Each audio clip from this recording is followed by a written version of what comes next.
Welcome to Eastern Sierra Now Business Matters with me, Amy Smith. Today we're discussing an important race for the 5th District Supervisor seat in Inyo County, and I'm excited to introduce Dan Barry as our guest.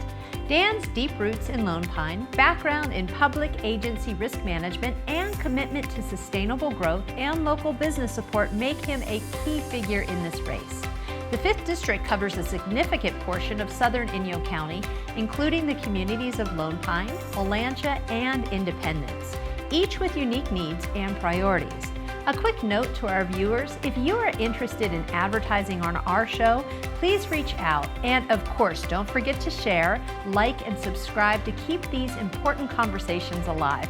Now let's get started. Dan? Hi, Amy. Welcome to the show. Thank you. Great to see you again. Good to see you. And you were on the show before. Do you remember what month that was? I can't quite remember.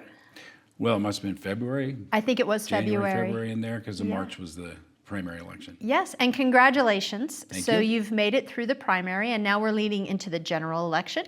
And you're the last of two candidates for the 5th District Supervisor position. Correct. Great. And how has that journey been for you so far? Oh, it's been really interesting. It's been a lot of fun. Yeah. And can be fairly stressful. I could imagine. Because I'm balancing my career, trying to campaign, have my family at home, and the travels of that. And in addition, I'm actually helping coach football in Lone Pine. Oh, my so goodness. Put that in there, and taking care of my mother, who's having some age-related issues. Oh, I'm sorry. But it's been really good. Yeah. Overall, I've been hampered to get out as much as I like, but I've been able to contact a lot of people, a lot of old friends, and just campaign in those ways. That's good. And I hope that you being here with us today will give you access to those folks that maybe you haven't visited yet. I know our viewers really liked the interview that you and I had before.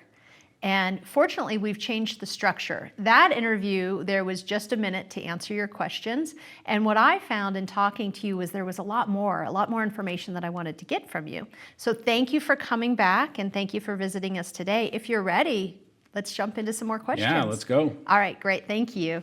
Dan, you have deep roots in Lone Pine and a family history that goes back generations. Can you share how growing up in the Eastern Sierra has shaped your perspective and your priorities for the district?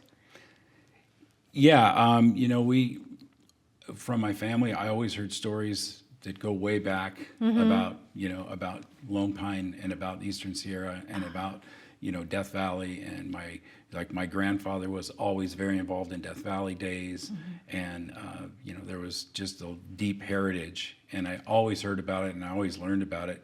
But as a kid, I just got to do so much. I got to go hunting and fishing and hiking and camping all the time. Plus, through the school and through the Little League baseball and things, I just got to play sports constantly. Oh, that's great. And still go to school. And I think kids that grew up in a suburban area or something, you do one or two things, but I did dozens of things. And the freedom of that large space, and the 5th District is enormous, and the freedom to be a kid and growing up exploring that space, I can't imagine what that was like. Yeah, I mean, we walked home from school, we walked to school, we walked home from school, there wasn't even a parent home when we were at school, and it was completely safe, and everything was okay. Yeah. And it's pretty carefree. You really got to, be a kid. Yeah. And I don't know many in my life, people I've met in college and thing. I don't know very many people that had that kind of experience. Yeah, and I was talking to you earlier, I grew up in rural Pennsylvania. We had horses, and we could just take them into the woods then. It's different now. You're not able to do that because it's all privately owned. But that's one of the benefits that I got in moving to California and all of the public lands that we have. I just absolutely love that. So you can still get out there. You can still enjoy that.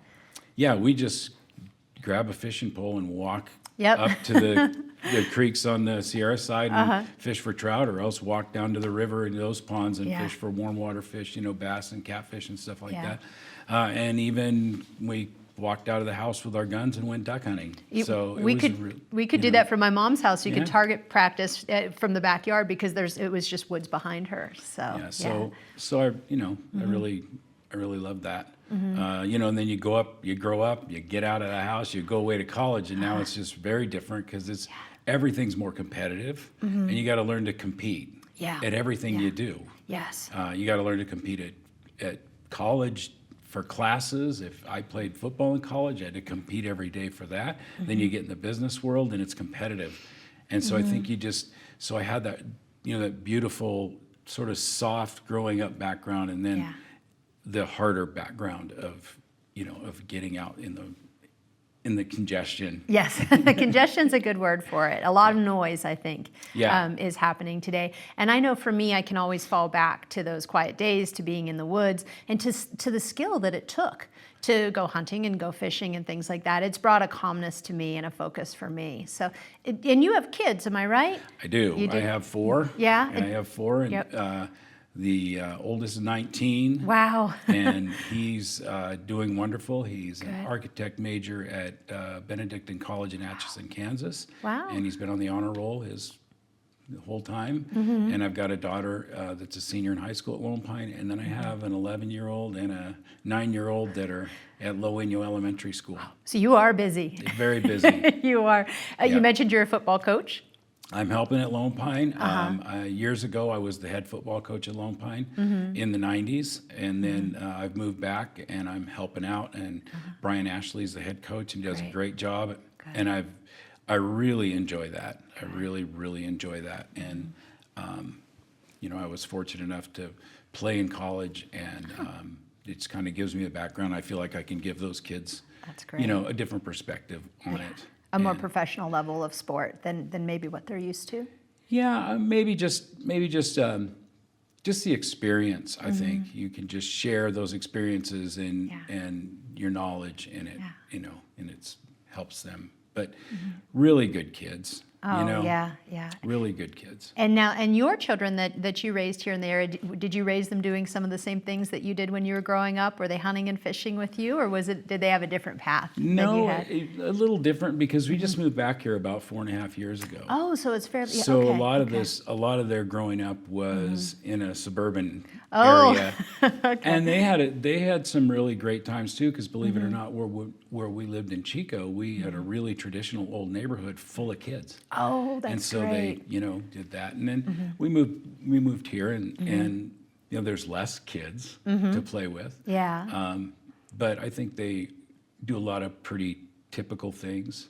We have a ski boat, and so we try to get out and do some of that. Good. And my youngest is really into sports, so he's playing baseball, soccer, and my daughter's playing volleyball, and she's raising FFA animals. And my son both did that. Just this morning, my younger one said they want to get in 4-H and raise an animal this year. You're gonna have your hands full with all the animals. And you know, my kids had different interests when we moved here. You know, when we moved here, my daughter was in musical theater. Oh, wow. And there's not that opportunity here, but she got into FFA, and now she wants to be a veterinarian, and she loves it. Oh, and there's such a need for that as an occupation. That would be great. Yeah. Oh, I wish her the best of luck with that. Yeah, and she's pretty determined to succeed. Is she? Wow. Yes. Yeah, and the confidence that she probably had from theater, and now she's working with animals. I think those are so valuable for kids. Yeah, I think those two things, you wouldn't think they'd. Yeah. I think you get confidence in anything you're successful at. Absolutely. And let's talk a little bit about your professional career. You have a background in public agency risk management. How do you see those experiences contributing to your role as a potential supervisor? Well, I'm part of the public agency team. So even though I'm not an employee of the agencies I work with, we really function as an extension of their staff. I see. And that, you know, and many of the smaller agencies I work with, we are their risk manager. So large agencies might have risk managers on staff. Most of the agencies I work with, and right now I work with charter schools. Oh, and okay. We actually function as their risk manager. So we're not just providing them like insurance coverage. We're providing them insurance coverage, but we're also consulting them on human resources, on you know, just all of their safety, and we provide all their training. So really, I'm like a resource. So I practically an employee. I see. And I then see. with the municipalities that I worked with for most of my 23 years in this, it was even a closer relationship. The county of Glenn, where our agency was, they really looked at us as staff members because we were their risk manager. I see. So, I've got an intimate knowledge of, and in the risk management side, you're the one dealing with the claims and the lawsuits, and you see all that. That's what I was going to ask, because I don't have a lot of knowledge about what a risk manager even is or how that role works into a corporation or a municipality. Can you tell me a little bit about that, about what the role is within those businesses? Yeah, so the risk manager is there to assess and sort of forecast things that could go wrong, figure out how to make that not happen. Yes. And then if something bad does happen, you're there to, for lack of a better thing, pick up the pieces, both financially and, So the approach is always to be proactive to avoid any losses and risk. And by losses, we're talking about physical losses, we're talking about injuries, all of the above, financial losses, absolutely. And then if everything doesn't work out right, then you've got the assets to fix it. Or in other words, the insurance. a plan in place as well. Absolutely. Okay. Everything is sort of everything's a process. And I'm a planner, and I always tell myself I like to plan for the emergencies, because then I know I have planned for them and I can put them out of my mind. Right. That's exactly right. And I'd like to say I had the risk management discipline in everything I do, but but professionally, I certainly do. But Good. Yeah, it's good to know. I mean, with children, you never know from one day to the next what's happening. So it might not be a career that necessarily would benefit you as a dad. So let's talk a little bit about that fiscal responsibility. It's a big topic for our community. What does that mean to you in terms of budgeting and resource allocation? So the county's got lots of accounts and lots of pots and lots of some of their funds are unencumbered. They spend them how they wish, and some of them are dedicated. They've got to do certain things with them. Public finance is complicated. Public agency financials is complicated. Certainly. When I was working for one of the risk management agencies I worked for, we actually brought our funds in-house. They were sitting at the county. We brought them in-house. We went solo, so to speak. I see. And so I was the original finance person. Oh, so I had to learn that. And fortunately, I had a lot of support from professionals to guide me through it. But for 3 years, I did the books. So I did the budget. I did all the financials. And really what I had to learn was the best practices for like separation of duties and those sort of things to make sure that there's no openness for fraud, for embezzlement. Just making sure that those controls are in place. The internal controls are so important, and that's the one thing that I learned, and that's what we do in risk management. Is we're really concerned about our agency's internal controls and how their funds are being handled. Absolutely. And I think as a business owner, I think that is the very basic structure of a business that every business owner, and within government, you need to understand the finances, you need to know where the money is going, and then you need to build from that. So I think that's incredibly important. And government financing is pretty specialized. I couldn't imagine. I've got a background in finance and mortgage banking, but I've never looked into any government agencies or even really understood the fiscal aspects of those structures. Yeah, it is again, it's specialized and fairly complex. And again, I'm not an expert at it, but I have a really broad knowledge that I can draw from. Great, I think that. And understanding of it. I understand how to read a financial statement. And, and that's something it does take learning, it does take experience to get in there and to understand, because they can be complicated. Yes. Yeah. And how would you ensure that Inyo County remains on a solid financial ground? Well, the one thing that I have learned since being here is I have a lot of trust in their the current elected officials. I think the auditor and treasurer are both solid, and I think they really know what they're doing.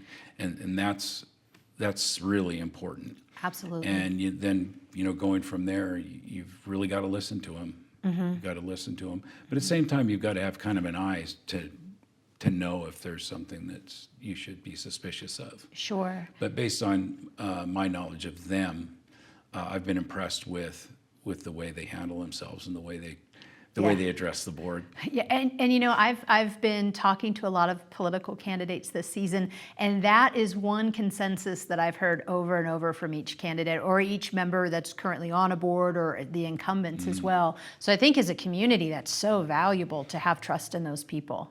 Yeah, it is. Yeah. It is. Yeah. Let's talk a little bit about local infrastructure. Local infrastructure is something that every resident interacts with daily. What are the key areas that you see for needing improvements? And if there are areas that need improvement, what is your plan to address those needs effectively? I know the communities of Lone Pine and Independence are really in need of just the roadways in the town to be improved and cleaned up and fixed. There are a lot of rough spots, Yes. for sure. Yes. And then there's a lot of what I would call blight in Lone Pine and Independence, and that would certainly, one of the county's roles in that is through code enforcement and trying to get a lot of that stuff taken care of, because it's unsightly, and it's also, in Lone Pine, I know they're cute, but man, I don't like all the raccoons and feral cats. Sure. Yeah. So I mean, that gets into trash trash removal and infrastructure along those lines. Yeah. And then another real challenge is the lack of cell service through Death Valley and the whole way out there.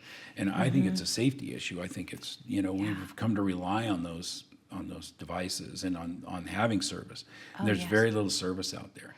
And there's also a big need for high-speed internet or internet of any kind in those areas.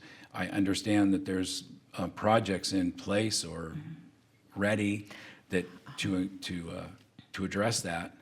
But that's an infrastructure situation. I think we tend to think of infrastructure as roads and bridges, but nowadays infrastructure is telecommunications and electronic communications, and that's super important that that's done. Absolutely. And especially, I mean, we've got tourists out there, and we've got so many tourists in the summer in Death Valley, and getting stuck out on the road, we've heard forever, there's some really bad outcomes. There are, and in this summer in particular, there were as well. And cell service would make a world of difference. Yeah, talking to some people in Death Valley, there was several fatalities, and they did estimate that there would have been less had there been cell service. Yeah, and that's something when you're looking at such a large area, it's something that you might not consider, but that would certainly be a need for those communities. And my trips out there, I've come to rely on that a lot, and taking calls when I'm driving for work. Yeah. And there's no service.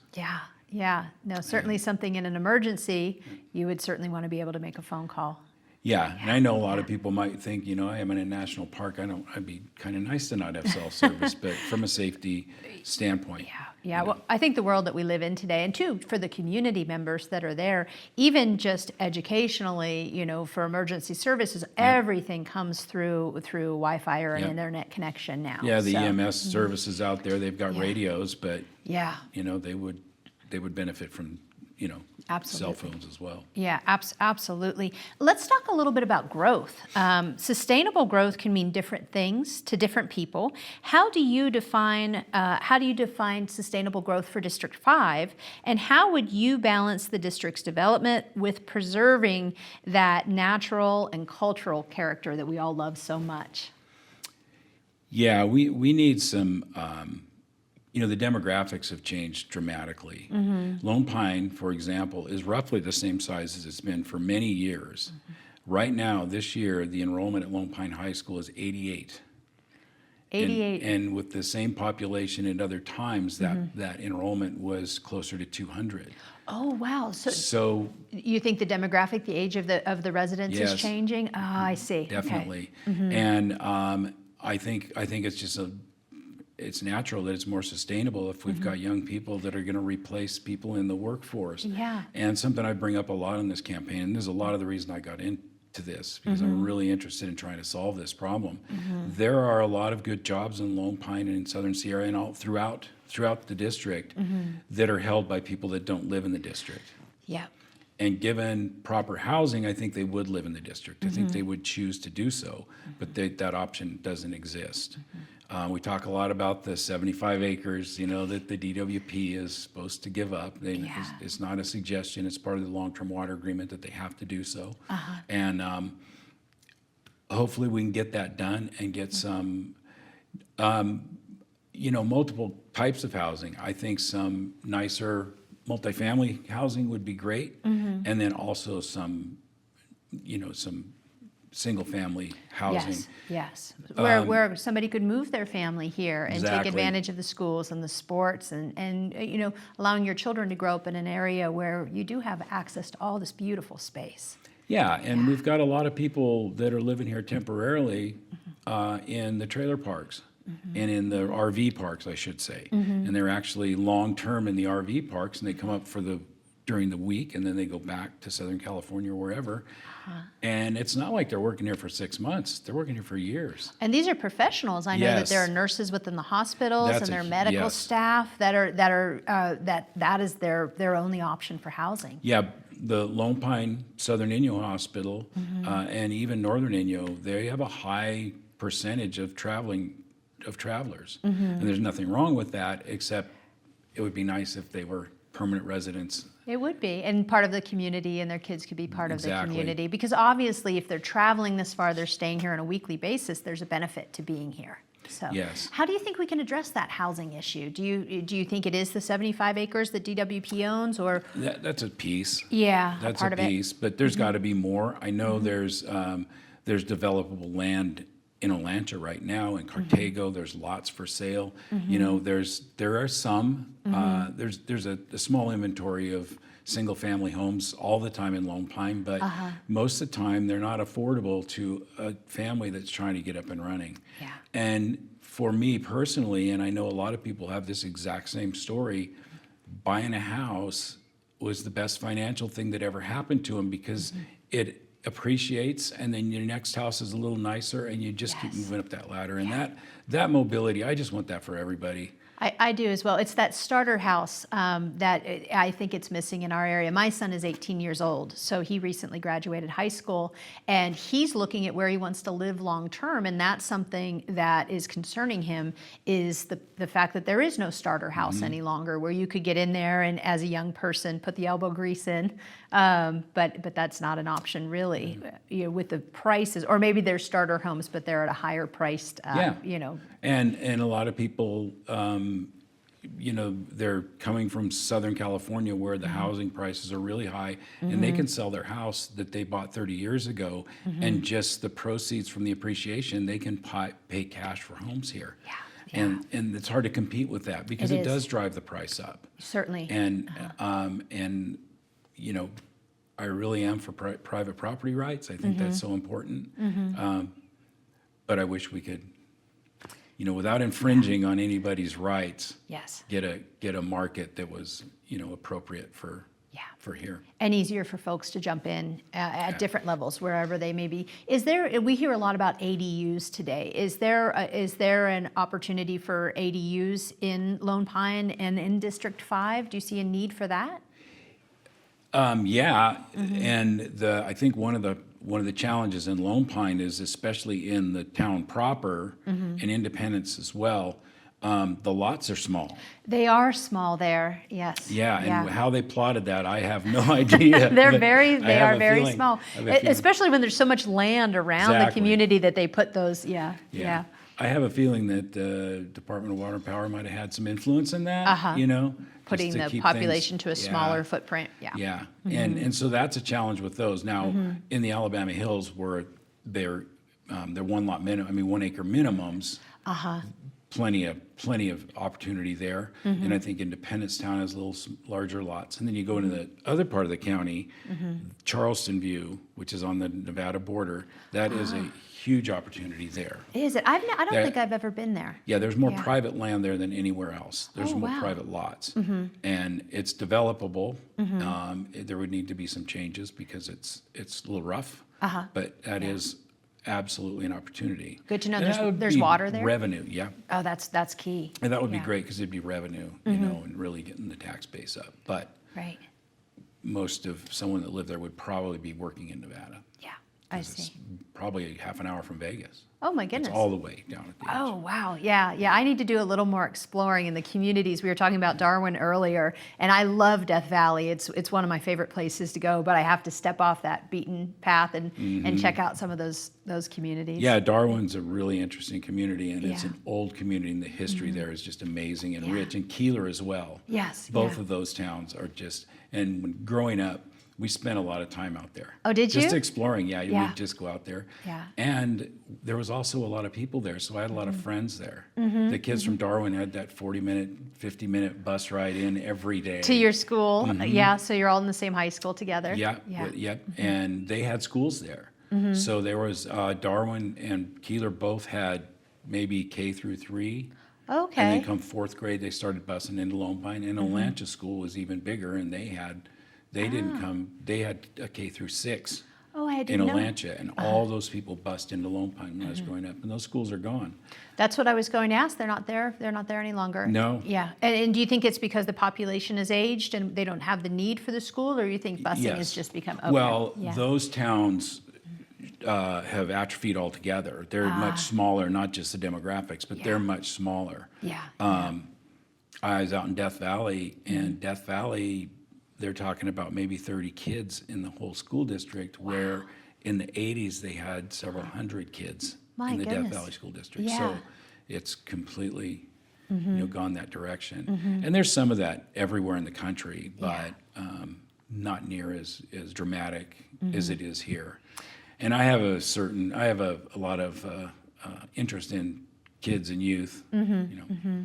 Another thing I'm really interested in is kids getting in the trades. I Oh, think that me that's as well. vital. Yes. Yeah. That's vital. I agree with you.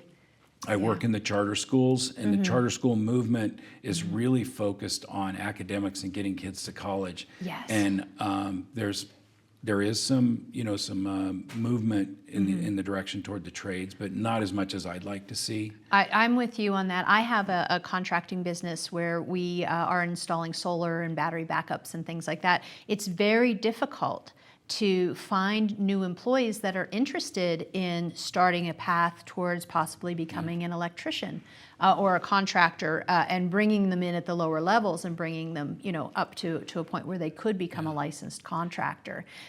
We find ourselves teaching people how to walk up ladders. Yeah. Very, very basic skills. So for me, that really hits home. That's something I'd personally love to see. Yeah, and I'd really love to see, more trades through the high schools in cooperation with the colleges. Yes, and yeah. get that moving here. I think it's really a natural for kids that grow up here. Yes. I've breached this really boring subject a few times, and that is technology.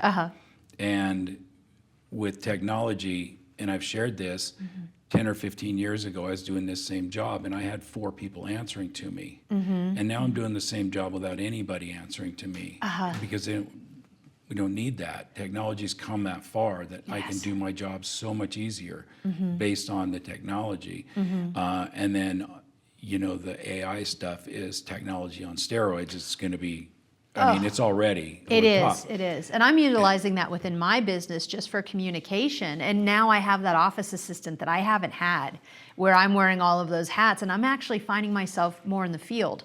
So Right. yesterday I'm wiring a new battery backup system, and I'm learning that because now I can step out of the office and be in the field and that's a position we've had a hard time filling. And you can fill that position, but you can't fill your tech positions where they need Yes. knowledge and they need skills. Yes, And yes. that's where we need to focus. Hey, someday there's going to be Yeah. robots, I guess. I don't know. Yeah. But for now, there's not. Yeah. And there's just a shortage of these people to do these jobs. And it's something that's just really, really important to me. It is to me as well. I appreciate you bringing that up. Dan, we've talked about a lot so far. I'm wondering, can we take a break? Will you stick around and talk a little more with us? Absolutely. All right, great. Thanks. Well, thank you. We'll be right back with Dan Barry in just a moment. First, we're going to hear from our advertisers. This show would not be possible without their support. So let's take a moment to do that, and we thank them.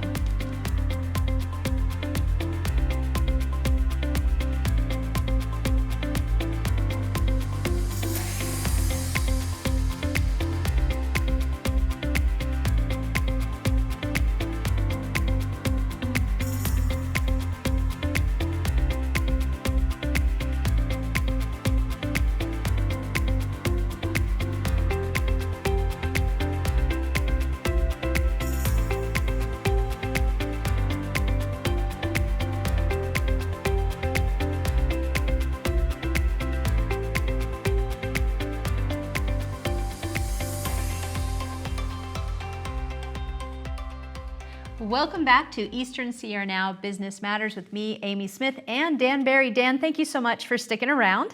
Yeah, enjoying it. Yeah, me as well. And I've got a few more questions for you, so if you're ready, let's just... I'm ready. All right, let's just jump right back in then. Let's talk about some more supporting small businesses. Small businesses are truly the heartbeat of our local economy. What specific policies or initiatives would you champion to support these businesses and to help them to thrive? You know, we've got the restaurants and sort of the tourist facing businesses. Yep. And you know, anything I can do to support them, you know, and they're just continued being sustainable and working. You know, that's important. But I think the real opportunity for new small business is in construction and the trades, because that's hand in hand with what the most we need more than anything, which is the improved housing. And that would, hopefully we could get some more contractors in town. Yeah. You know, we've got a contractor in Lone Pine that's just so busy. He's got so much going on because he's really the one that's dedicated and in town and working hard to get everything done. Yeah. But it would be a real welcome to have more. Oh, it would be. And that would be great. And you know, in Lone Pine, my wife's grandfather had a plumbing business in Lone Pine for many, many years. Oh, I didn't know. Yeah, Hamblin's Plumbing. What was it called again? Hamblin. Hamlin. Okay. Yeah, and you know, that was just one of the local businesses, and there was also an electrician in town, and we don't have that right now. Those services are so needed. Absolutely, absolutely, and it would just be great to have enough work for someone to have those small businesses. And I think with you know, the expansion and construction of new housing and rehabbing a lot of the housing that exists would be really important. Yeah. But the housing builds that foundation that allows all these other services to happen. Yes. You know, we're in need of a little more convenient retail. There's not a pharmacy in Lone Pine. Oh, I wasn't aware of that. And so, you know, you're pretty remote. And if you go out into Death Valley, obviously they don't have anything like that.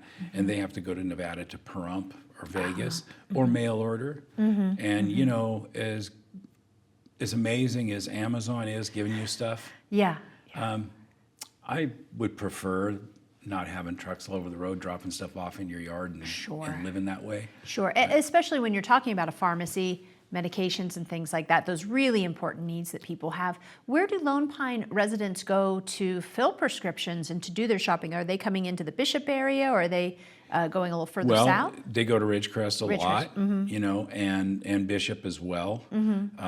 Personally, since my wife works up here and comes to Bishop a lot, that's where we get, you know, our prescriptions filled. But, you know, if you're looking for something like antibiotics, you need them now. You don't need them in a week. Yes, so you go to the doctor and go to the pharmacy. There's no stops in between. Yeah, So, and so, you know, that's you know, really important. And I know they're trying to maybe get a pharmacy down there where they can have things filled. You know, just a shout out to Dwayne's. They just do a fantastic job up here, and that's a really really nice benefit to this community in Bishop, and I'd Yeah. love to see something like that in our district. Yeah, You even know, just those kind of small businesses thriving in our district as they thrive here in Bishop. Yes, yeah, Dwayne's is a great place to go. I love it. It gives me that hometown feeling that I have when I go back home, because I am from a rural community, and it just has that little local feel to it when you go in. And at the same time, they're professional. They are, yeah, you know, they are. And, So and we, you know, we love that. We Yeah. like to see those kind of businesses all over. oh, it'd be great. That would be fantastic. Let's talk a little bit, if we could shift gears for a minute, about community engagement. You emphasize the importance of community involvement in your campaign. What are some strategies that you would implement to ensure that residents feel heard and are actively involved in the decision-making process? One of the things that I proposed for the southeast portion of the county, which is so rural and spread out, is I would like an advisory committee from every community. Oh, what a great idea. So I would like a representative from Keeler, Darwin, Death Valley, Shoshone, Tacopa, all those places out there, and I would like input from them in a formal committee to assist me and Yes. get out there as much as I can. Sure. You know, as much as is reasonable. But I think you get a different feel when you're hearing from somebody directly from the community. And if that person has a designation or is known as the person that then communicates directly to you, I think there might be needs that they could uncover that maybe just by visiting you might not be aware of. Yeah, absolutely. Yeah, and that, you know, you're trying to be efficient. Yes. And it's hard to be efficient if you've, you know, got to go out there. Yeah, any one person, that's just the drive time alone, that's massive. Yeah, and on, just as an example, kind of to illustrate the whole being together, we're talking a lot about remote work, and that's come up a lot in the county. Oh. And that's, you know, that's been an issue with county employees, and, you know, should they be able to work remote or not? And as a remote employee, the one thing I can share that's a little negative about it is my company, we get together as a team 2 or 3 times a year where we're all together, we're all in the same room. Well, it's interesting that by the time they get there, there's some tensions built up. Oh, I see. And once we get together and everybody's together, it feels like they're all gone. You know, the internal things. Yes, So I yeah, think the yeah. human needs that. I think so too. mean- Yeah, I like to kind of pepper my work between working from a home office and now I'm working in the Eastern Sierra Now office. And it is fulfilling for me to get out there, to see people, to be on the job sites. And I would guess that in politics it's the same. If you're visiting the communities, you're able to work through problems, see each other face to face. Yeah, I mean, if you're just emailing back and forth and you don't know the tone, even on the phone you I lose a know. little bit, but with the email you don't. Yeah. You lose so much in the tone. Yeah, And yeah. and what, you know, what the conversation is really like. Yeah. Well, and you know, we all live here for a reason, or most of us do. I know I moved here. I loved being in the outdoors. You know, the skiing, snowboarding is just phenomenal here. But what keeps me here is the people. So if we can get all the people together and have a common goal, I think that's a beautiful way politically to keep everybody, you know, moving forward together. I think it's really important. Absolutely. Yeah, Yeah. yeah. Let's talk a little bit about public services. And this may lend into that work from home, you know, Wi-Fi access and things like that. Public services have such a direct impact on daily life. What areas do you believe need immediate attention? And how do you plan to improve the efficiency and accessibility of these services? The services that county provides through HHS, through that, and you know, and in the Meals on Wheels, Yes. and a lot of these programs, they're very successful, and I think they're doing a really good job. You know, my mother receives the Meals on Wheels, and it's really a benefit. And so I think, you know, there's pretty good social services here. That's great. And I think that just make sure that they don't slip. Make sure that we're always, you know, making them better and better and better. You know, and those services are sort of a barometer of how the community's doing. And another barometer of how the community's doing are the schools. And, you know, I think we need to look closely at what I can do in my role to make sure the schools are functioning better. That's not a direct responsibility of the county supervisor, but it's certainly something that you can possibly influence. Yeah. And that's something I would really like to do, because the schools are a service. And it's not a county service, but they're an important service. Well, as far as community members, I think those kids are some of the most valuable community members that we have, and the elderly as well. It's good to know that Meals on Wheels is working well for your mom. Yeah. Any enrichment we can provide these kids, I mean, they've Yeah. got sports, they've got these things, but there's not the opportunities that there is in a more populated place. So anything we can do to facilitate that is just be really important, so that they are well-rounded. In the old days, talking about keeping them out of trouble off the streets. And now it's like, hey, let's keep them off. Trying to get them off the video devices. games and get them off the devices and get them back out doing stuff. But we talked about mines earlier. My son likes to know where the mines are and explore those kind of things. And I love that he's out there doing it. And he's being safe about it and following some rules. But we did have that time where he was just on the iPad. Yeah. So that makes me so happy. That he's out. You're talking about mines. I've had some really nice conversations with the owner of Cerro Gordo, and what a treasure that place is. I haven't been there. Have you visited there before? Not in years, but I'm going to go soon. Oh, it sounds amazing. So, growing up, we would four-wheel drive in there. We spent a lot of Sundays driving around through the hills. That was what we did as a family. Oh, how fun. And I remember going up there, and that hotel would have been the biggest building, maybe in the county, I don't know. But it was this 2-story big hotel that was abandoned, of course. Wow. And, it was a big town. And I think with mining, and you mentioned some of the other communities, I think that was the industry, wasn't it, for those communities? And now there is not really a lot of active mining in the district, if I'm correct. No, there is some. There's some, a little bit still. There's some, but not like there was. And that was probably the biggest change in the community. And that was the biggest change in my lifetime, was because my dad worked in the mining industry. Oh, really? Yes. And so Darwin and Keeler, and then Lone Pine also had a large employer minery, and that was on the lake. Oh, okay. So it was, my dad worked for, at the time, it was Pittsburgh Plate Glass. Oh, really? And they mined the soda ash off the lake, and they made glass out of it, and millions of products out of it. Oh, wow. I had no idea that's what they were doing. That was the... Yeah, and when that closed, that changed the town. It totally changed the town. It didn't happen overnight, but within a few years, there was car dealerships in Lone Pine. There was multiple grocery stores. There was pharmacies. There was everything. And as the population moved, and all my friends, I lost so many friends. Friends moved away. And now the industry is tourism. It is, and that's always been there. It's stronger probably now than it was then. It's a little different now. There's a lot more fishing, and there still is a lot of that. But I think, and there's always been a lot of backpacking. A huge industry that still, it's not near what it was, and that is the packing industry. Oh, yeah. And that was a very large industry in Lone Pine out of a cottonwood, and they used to pack mules to top of Mount Whitney.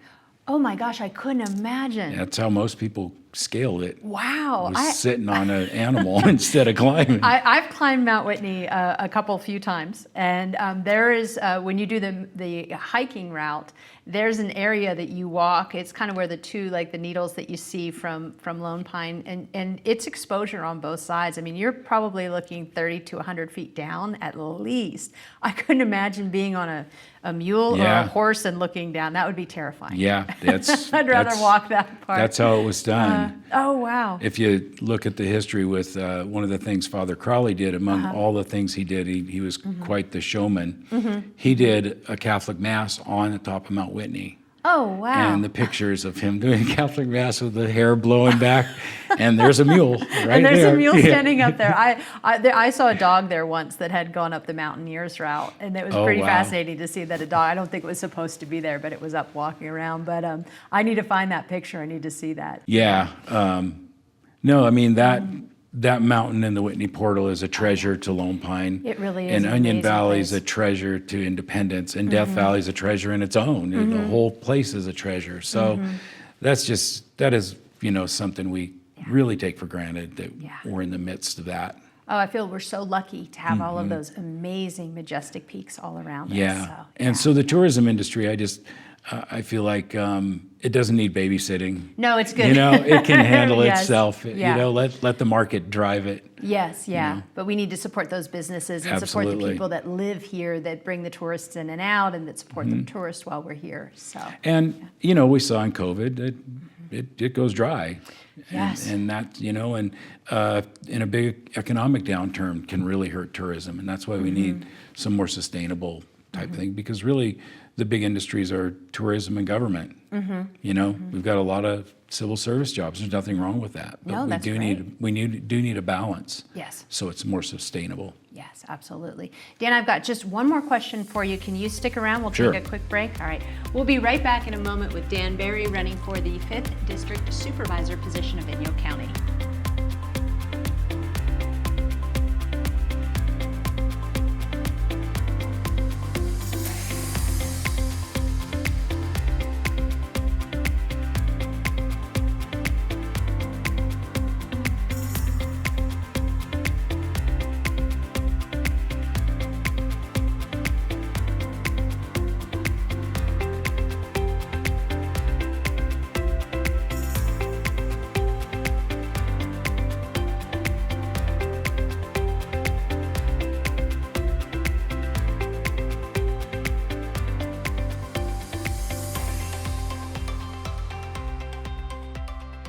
Once upon a time, the world relied heavily on fossil fuels to power its cities and cars. Corporations controlled these fuels and sold them at high cost. Though these fuels were powerful, they were polluting the air, making the skies gray and the rivers murky. People worried about the earth and their future. Then, one day, a group of wise and powerful wizards gathered from all corners of the globe. They worked together to harness the power of the sun, capturing its radiant energy in magical crystals. These wizards bestowed these sun crystals to the people, teaching them how to use the sun's endless light to power their homes and vehicles. As the people embraced this bright new gift, rooftops sparkled with the wizards' magical crystals, and cars began to hum gently, driven by sunlight. The skies cleared, the rivers sparkled, and the air became fresh again. The world thrived under the warm glow of the sun, and everyone lived happily ever after because as the good wizard showed them, the power to change the world was within each of our grasp the whole time. Here's to a happy and green ever after from your friends at High Point Solar and Electric.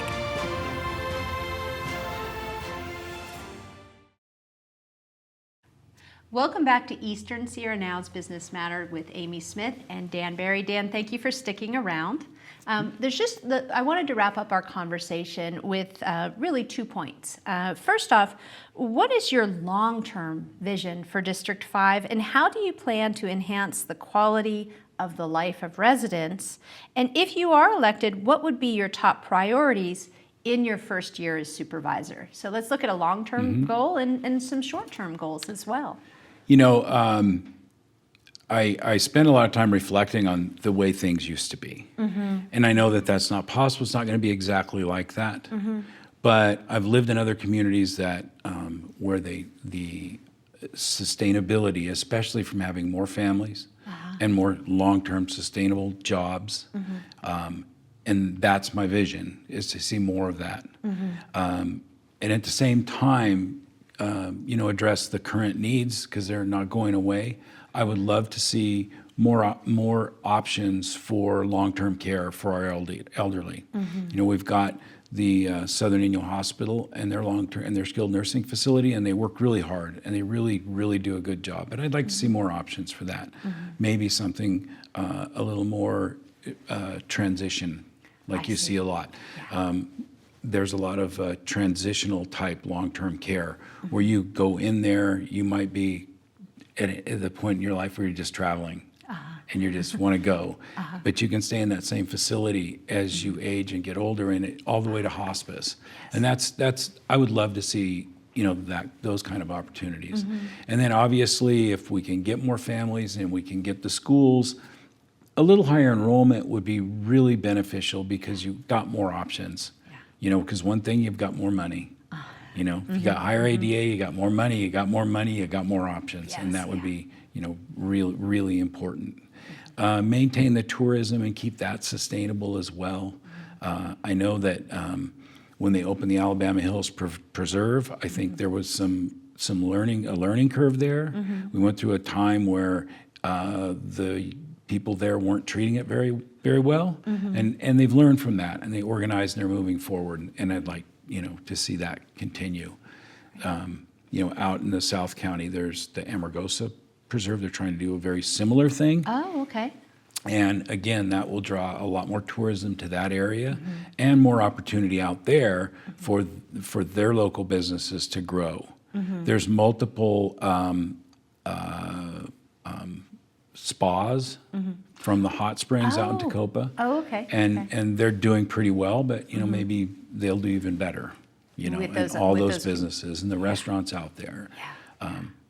So that's the vision. I mean, the shiny city in the valley, the shiny valley, the shiny communities throughout the valley. I'd just love to see that. Cartago and Olancha have room. They can grow. There's a lot of jobs there with Crystal Geyser, which is the largest private employer in the district, possibly in the county, I think. Okay. But many of those people don't live there. They mostly live in Ridgecrest. So I'd like an opportunity for them to live in our community and live in the 5th District. Yeah. So, everyone, a lot of people are probably anti-growth, but I'd like to see some smart growth, even if it's, just changing. Oh, I think growing lean and mean is important, and I think it's important to have sustainable growth. Yes. By really making sure that you've put the stops in place so that the community becomes what you want to see and what we would all love to see. So. And we've got a built-in governor. You can't go too fast because you're getting cut off because there's not much private land. Yes. So that's built in. So that if we helps. can really, take the best advantage of what we have and have the best use of it, that would go a long ways to my vision. Yes. Yeah. And I think that's a beautiful vision, and I hope that comes to fruition. And I really appreciate your time today. Thank you for all of your insights and your information, even just hearing about what it's been like to grow up in this area and to bring your family back into the area. Dan, I wish you all the best of luck. Thank you. Yeah, absolutely. We would love for you to come back and talk with us. Our audience is always here ready to listen. And thank you. Thanks, Amy. Yeah, good luck. Yeah, thanks. All right. Yeah, hi, I'm Dan Barry, and I'm running for 5th District Supervisor. I've been a consultant in the public agency world for the last 23 years, so I've got really rich experiences in understanding government and how it works and how it should work and how sometimes it doesn't work so well. And so I'd like to put that experience to work for this place that I love. I grew up here. My family goes back to the 1860s. I've got a really unique combination of experience, both from growing up here and then living statewide and seeing the state in every corner of it. I've worked in every county in the state, so I really understand the cultures, the diverse cultures throughout California. But specifically, I really understand the culture here, and I hope you'll vote for me on November 5th. Thanks. That wraps up today's episode of Eastern Sierra Now Business Matters with Amy Smith. A big thank you to Dan Barry for joining us and for sharing his insights on the 5th District, and a special shout out to our advertisers for supporting this show. Your contributions keep local conversations alive. If you're a business owner, we'd love to feature you on Business Matters. Reach out to be part of our podcast community. And remember, stay mindful, stay connected, and take the time to enjoy our beautiful Eastern Sierra. Thanks for tuning in, and we'll see you next time.